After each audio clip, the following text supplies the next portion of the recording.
Hi, I'm Yakta and I'm turning 22 in less than a month.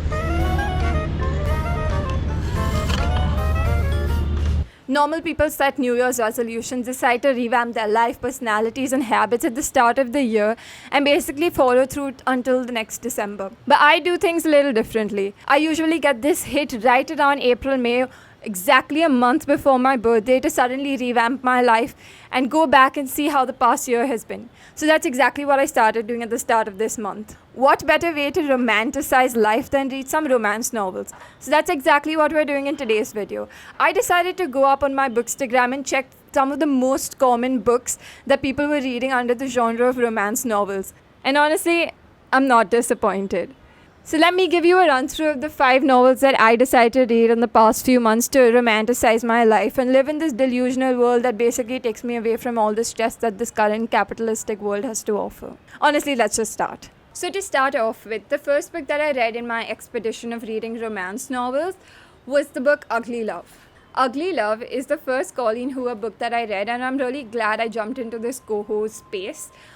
Because I really enjoyed her style of writing. The book is basically a story between Tate and Miles, who are like friends with benefits, no strings attached kind of relationship. The story is written in the past and the present parallelly to a point where they both meet. I really liked her style of writing, her character building, and honestly, she has a way of making every book of hers an absolute page turner. This would easily be one of my favorite Colleen Hoover books. It could be because it's the first one I read, but I also really enjoyed the story. It's quite a guilty pleasure. The next book that I read, with nobody's surprise, is It Ends With Us by Colleen Hoover. Now this book is all over my bookstagram, at least was when I was reading it. And I really had to understand what the hype was about. Once you get a hang of her style of writing, it's very difficult to read any other romance novel because the way she builds her characters, writes her intimate scenes and various things like that is so different and detailed in comparison to any other writer. However, as someone who read a lot of her books in one time, I can clearly tell that you can pick on the points where she's going to throw a cliffhanger.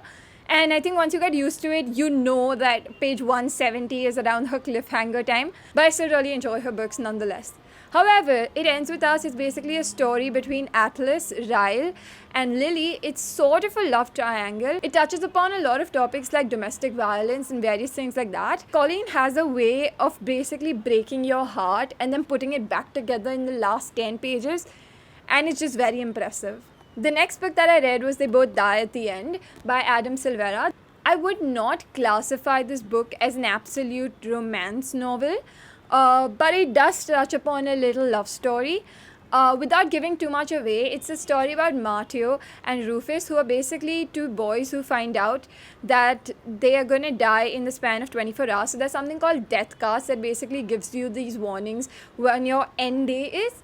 So knowing your end day lets you live the last day of your life the way you want to meet your loved ones and various things like that. Rufus and Matteo meet through an app called Last Friend, and it basically helps them connect with people who are also going to die in the span of 24 hours. And the entire book talks about how they spend these 24 hours. I honestly really liked the concept behind this book. I do believe that he could have done a lot with this concept, but I quite enjoyed the book. I really liked reading how their friendship develops and the various things that happen within that. I do really wish the ending was a little spicier, but honestly I quite enjoyed it, and he did tell us they both die in the end, so I don't know what I was really sad about. To nobody's surprise, the 4th book in this romance novel expedition is November 9. Before reading this book, I did go online to check reviews about it, and I did notice that this book had a lot of love and hate. So either you absolutely love this book or you just don't vibe with it at all. And I see where people come from, but to me personally, I absolutely loved it. I loved the concept that it had. I know it's a very rundown concept that has been done in multiple movies and Wattpad books, but there was something about the way she wrote this. Without giving too many spoilers away, this book is about Fallon and Ben, who happen to meet right before Fallon flies out to go to New York. They both create a bond where both of them decide to meet every year on November 9th and have no contact otherwise. The story dwells on like 5 years of November 9th. They meet when they're 18, right up to their 25, and each November 9 is a whole new story about how their relationship evolves And it's very exciting. It's very similar to the movie One Day. And knowing Colleen Hoover, you know she's developed the characters in a way where you're either going to absolutely love them but still hate them a little, or hate them and then still love them a little. Her characters basically aren't black or white. They're always grey. They feel very human, which is why I feel like a lot of the reviews did not like Ben. Honestly, though, some of Ben's actions were a little questionable, but I feel like that's the point of developing a character that people don't like and that people have questions about. A lot of times I have found myself having conversations with my friends, full-fledged, discussing the life choices of these various characters. And you know, when you're so invested in their life stories, that there was something about the writer that basically made you fall in love and want to help this character out. And I feel like most of Colleen's characters are exactly like that. If I had to pick a favorite character out of all three of her books, I would probably pick Miles from Ugly Love.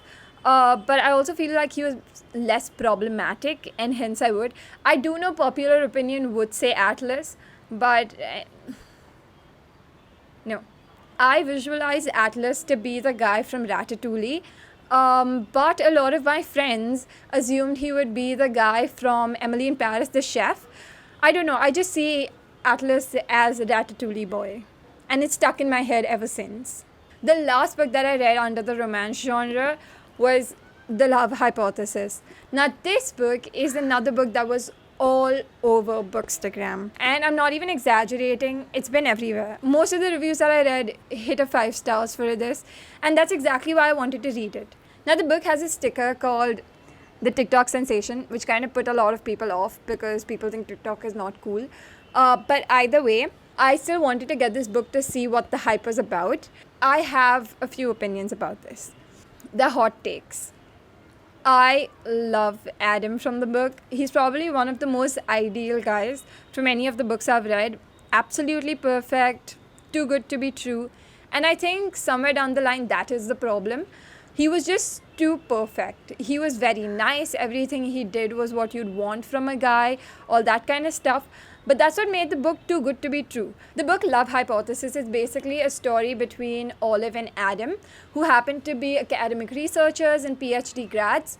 For me, I have always been drawn towards the academic research PhD life, so it was right up my alley. I loved the banter, the romance, all of it. However, I felt like the book was a little too good to be true. It did have a few things that I just went like, oh wow, that worked out so easy. Adam is basically that perfect fictional character that you really wish wasn't fictional.